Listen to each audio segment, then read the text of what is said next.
बच्ची कहती सी कि पापा आप घर आए, मैं आपसे एक बात शेयर करनी है। तो मैं कहा पुत्र तू फिक्र ना कर, मैं आवागा। पापा आपने ज़रूर आना, मैं बिरयानी बना के रखांगी बहुत जिस तरह तू चाहने थी। लेकिन वो जालमा ने इतवार आने नहीं दी, उसको हफ्ते को मार दिया।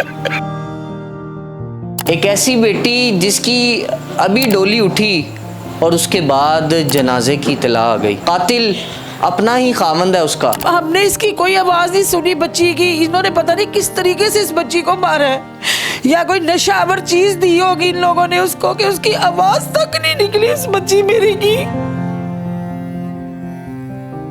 अस्सलाम वालेकुम नाजरीन, मैं हूं आपका होस्ट मोहम्मद इरशाद और आप लोग देख रहे हैं डेली सोशल पाकिस्तान। नई कहानी के साथ आपका मेज़बान हाजिर खिदमत है। नाज़रीन सामाईन, आज एक इंतहाई अफसोसनाक और दुखनाक वाक़या लेके आपके सामने मैं मौजूद हूँ। एक ऐसी बेटी जिसकी अभी डोली उठी और उसके बाद जनाजे की इत्तला आ गई। नाज़रीन, कितनी बेदर्दी से सफाकियत के साथ उसको कत्ल किया गया। कातिल अपना ही खामंद है उसका। उनके वालिदैन मेरे साथ मौजूद हैं। आइए चलते हैं और जानते हैं। माँ जी, ये बताइएगा कि एक तरफ आप डोली उठाती हैं, वादों के साथ, खुशियों के साथ रुखसत करती हैं अपनी बेटी को, दूसरी जानिब उसी का खामंद जानी दुश्मन बन जाता है। बेटा मैं तो इधर से उसको हंसी खुशी छोड़ के आई हूँ, कुछ भी ऐसी बात नहीं है, ना मैंने कुछ ऐसा फील किया। अगर मैंने किया था तो मैं अपनी बेटी को भी ना छोड़ के आती। कौन लोग थे जिनके साथ ये आपने रिश्ता किया, किस तरह ये रिश्ता किया? बेटा काफ़ी अरसे से इनके साथ ताल्लुकात थे हमारे,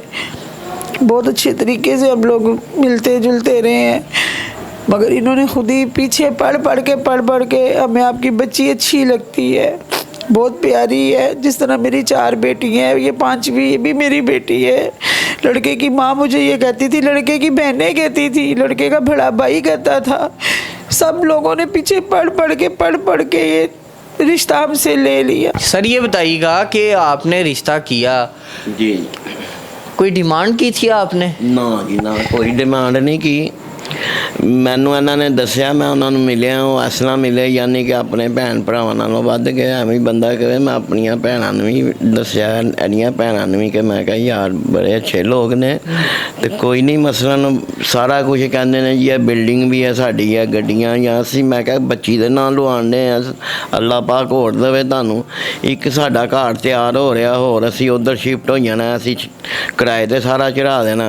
यानी कि झूठ पर मबनी वो तमाम एसिड्स जो हैं वो आपको दिखाए जा रहे थे कि ये हमारे हिसाब जाते हैं, ये बिल्डिंग है, ये घर है, ये मकान है, ये गाड़ी है। दौलत का जो नशा था वो आपको दिखाया जा रहा था। बिल्कुल ऐसा ही है जी। इन्होंने कहा सानू कुछ चाहिए ही नहीं, सानू और सुई सिलाई भी नहीं चाहिए, सानू तुसीं अभी साडे नाल तोड़ दिओ मसला। ठीक है, तो ये मामला इतनी तलखी की जानिब कब बढ़ गए? बच्ची नूं ते जानदे ही इन्होंने, उस सुबह रात नूं खादा हुंदा सी ते मुड़ रात नूं मिलदा सी।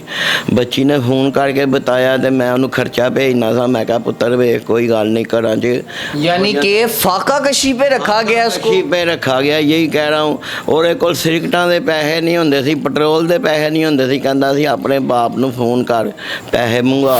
नाज़रीन गिरामी, मौजू की जानिब बढ़ने से कबल आपसे गुजारिश है कि हमारे चैनल को सब्सक्राइब कर लें। जब आपको पता था कि एक लड़का बेरोजगार है, आपने उसके साथ रुखसती दे दी है या फिर आपको कुछ और बताया गया था हकीकत? सर जी केड़ा माँ बाप है जिहड़ा कहंदा कि बेरोज होवे लड़का तो मैं लड़की दे दियाँ या मसलन या घर।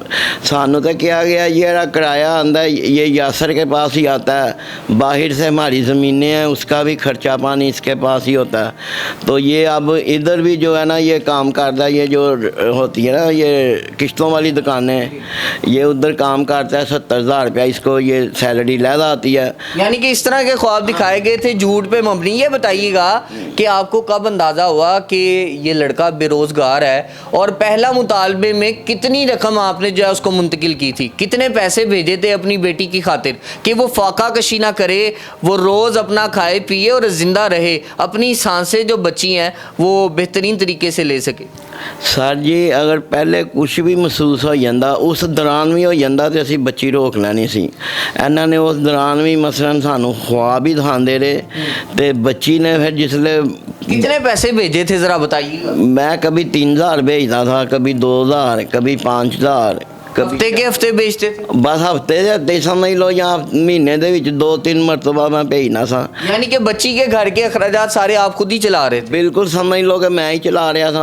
और मेरे भतीजे ने मुझे क्या बोला आखिरी बारी जब ये 12 रबी अव्वल में 3,000 रुपया भेजा तो कहता चाचू तुसी की कर दियो पैसे मसलन कि कोई प्लाट ले रहे हो। मैं उन्होंने फिर हस के कहा मैं कहा यार मैं तुम दसांगा कि प्लाट ही मैं लैने ਤੇ ਹੱਸਣ ਲੱਗ ਪਿਆ ਤੇ ਕਹਿੰਦਾ ਚਲੋ ਕੋਈ ਗੱਲ ਨਹੀਂ।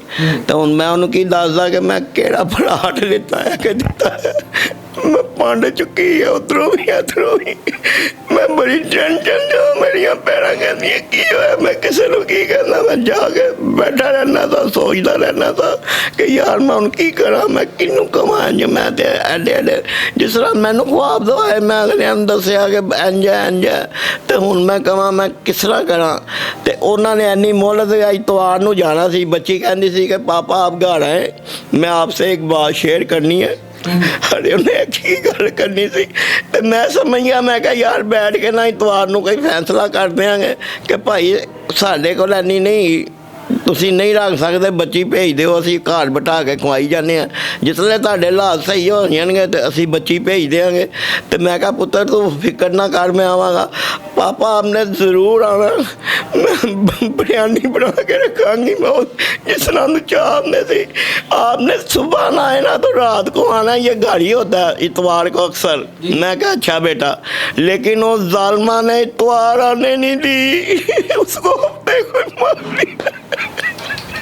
मुलजिम जो है इस वक्त वो इल्ज़ामात आयद कर रहा है कि मामला जो हैं फ़ोन के लिहाज से कुछ ख़राब थे और इसका जो किरदार है उसकी किरदार कशी करने की कोशिश कर रहा है मुलजिम तो कि लड़की ऐसी थी ऐसी। करता क्या है यही करता है औरत पे इल्ज़ाम तराशी दे के उसको गलत किरदार साबित करके खुद वो साफ हो जाता है। वो कहता है मैंने गैरत के नाम पे कत्ल कर दिया।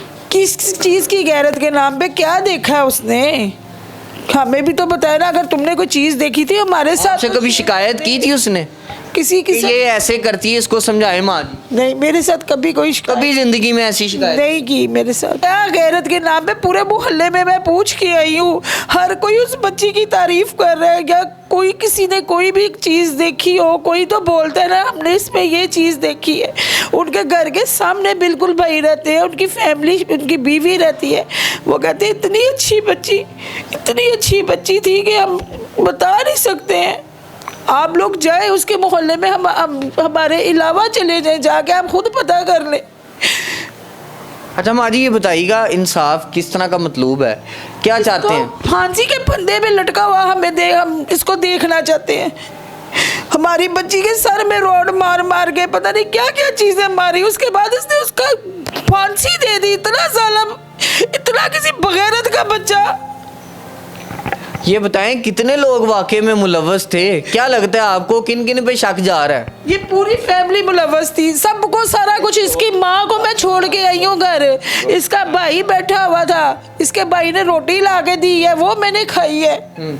सब लोग घर में थे सिर्फ इसका बाप घर पे नहीं था। वो अपनी बेटी की तरफ गया हुआ था अपनी बेटी को लेने गया होगा। फिर जो प्लानिंग इन्होंने की हुई थी वो सारों ने मिल के मारा इसको। इन सब ने मिल के मारा। इन सब को अरेस्ट करें। जो सारे इर्द गिर्द के लोग हैं किसी को आवाज नहीं। सब कहते हैं हमने इसकी कोई आवाज नहीं सुनी बच्ची की। इन्होंने पता नहीं किस तरीके से इस बच्ची को मारा है या कोई नशावर चीज दी होगी इन लोगों ने उसको कि उसकी आवाज तक नहीं निकली इस बच्ची मेरी की।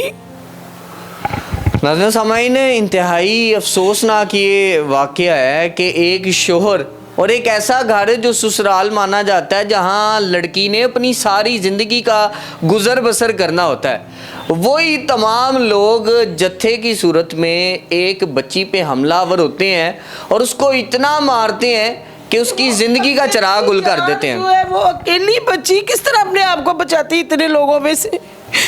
उसकी माँ का क्या काम है रात को 1 बजे किसी के घर में से गिलास 6 लेके जाने का। ये उसी दिन का वाक़या है? उसी दिन का, उसी रात का वाकया। रात को 1 बजे वो गिलास लेने गई है, उसके बाद इन्होंने ये बच्ची के साथ किया जो कुछ भी किया। और सुबह इन्होंने मोहल्ले में किसी को खबर नहीं होने दी, मोहल्ले वालों को तब पता चला जब घर में गली में अंदर एम्बुलेंस आई है, ये जो गाड़ी आती है दूसरी वो गाड़ी आई है, तब मोहल्ले वालों को पता चला। नाज़रीन, इंसाफ के मुतलाशी नज़र आती है पूरी की पूरी फैमिली, और इनका कहना सिर्फ इतना सा है कि हमारी जो बेटी है उसकी जान इंतहाई कीमती थी। और एक और बात है कि इन लोगों ने पूरे मोहल्ले में ये चीज़ फैलाई है, हम लोग ये उसके घर में और हमारे घर में कितना सा फासला है, कितना टाइम लग जाता है उसके घर में जाने के लिए। पूरे मोहल्ले में ये चीज़ इन्होंने फैलाई हुई है कि ये इसके वालिदैन बहावल नगर में रहते हैं। क्यों झूठ बोला इन लोगों ने? नाज़रीन, ये तमाम हक़ाइक़ जो हैं वो आपके सामने रखने लाज़िम व मलज़ूम थे। ख़ुसूसी तौर पे मरियम नवाज़ साहिबा जो कि ख़वातीन के हवाले से बड़ी सरगर्म नज़र आती हैं, उनसे ये अपील करते हैं कि ये इंसाफ के मुतलाशी लोग हैं, इनको इंसाफ फराहम किया जाए और उसे कैफ़र किरदार तक ऐसी सज़ा दी जाए कि ताहयात कोई मर्द इतनी जुर्रत ना कर सके कि वो किसी औरत को मज़लूम समझते हुए तशद्दुद करके उसकी ज़िंदगी का चिराग गुल कर दे। नाज़रीन, इंसाफ के मुतलाशी ये वालिदैन और इनके आंसू चीख चीख के पुकार रहे हैं कि खुदारा हमें इंसाफ फराहम किया जाए। इसी के साथ अपने मेज़बान मोहम्मद अशर को दीजिए इजाज़त। मुलाकात करेंगे अगले प्रोग्राम में अल्लाह ने के बाद। नाज़रीन गिरामी, कबल आपसे एक गुजारिश है कि हमारे चैनल को सब्सक्राइब कर लें।